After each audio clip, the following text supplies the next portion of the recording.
உலக மக்களே வணக்கம். பிஜேபி, காங்கிரஸ், திமுக, அதிமுக இந்த மாதிரி இந்தியாவில் எவ்வளவோ கட்சி இருக்குது. சரிங்களா சார்? மக்களுக்கு நல்லது செஞ்சோம்ன்றீங்க. உழைக்கிற மக்களை உழைக்க விடாமல் நோயாளி ஆக்கிட்டீங்க. இருக்க தொழிலை பூரா அழிச்சிட்டீங்க. இதுதான் செஞ்சுருக்கீங்க இவ்வளோ நாளாக. சரிங்களா? நம்ம நாட்டில் அடிவுலான்னு தெரியுமில்ல பிரதர் சிஸ்டர்? அடிவுலான்னு தெரியுமில்ல? பார்த்துருக்கீங்களா?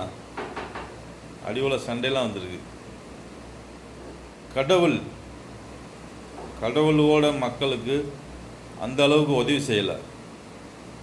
அடிவுலா செய்த சாதனை கடவுளோடு செய்யலை. இதுதான் உண்மையான வரலாறு. இது எல்லா மக்களுக்கும் தெரிஞ்ச உண்மை. சரிங்களா? அந்த அடிவுலா அன்றைக்கி அழிஞ்சு போச்சு.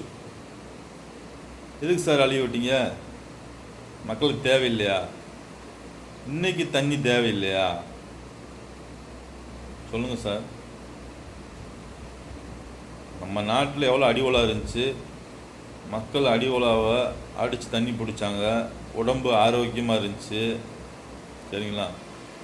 எத்தனை டெவலப்பு வரட்டும், பூமிக்குள்ளேருந்து தண்ணி எடுத்து கொடுத்த அடிவுலாவை ஏன் அழிய விட்டீங்க? சொல்லுங்கள்.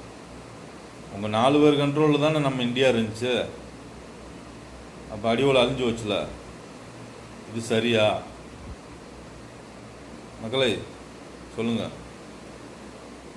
ஒரு வருஷம் ஃபுல்லாக உனக்கு அடிவுலா தண்ணி கொடுக்கும். இந்த பொங்கலுக்கு கொடுக்க 1000 ரூபா உனக்கு வருஷம் ஃபுல்லாக சோறு ஊற்றுமா? சொல்லுங்கள் மக்களே. அடிவுலா அழிஞ்சு வச்சா. அடுத்து நாட்டு தக்காளி உடம்புக்கு எவ்வளோ நல்லதுன்னு தெரியுமா? இந்த நாட்டு தக்காளியில் இப்போ இருக்க தக்காளியோட அந்த தக்காளியில் தண்ணி அதிகமாக இருக்கும். அதனால தான் உடையுது. ஆட்டுக்கால் சூப்பு குடிக்கிறீங்க, மாட்டுக்கால் சூப்பு குடிக்கிறீங்க, என்னென்னு மாட்டு வால் சூப்பு குடிக்கிறீங்க, காய்கறி சூப்பு குடிக்கிறீங்களா?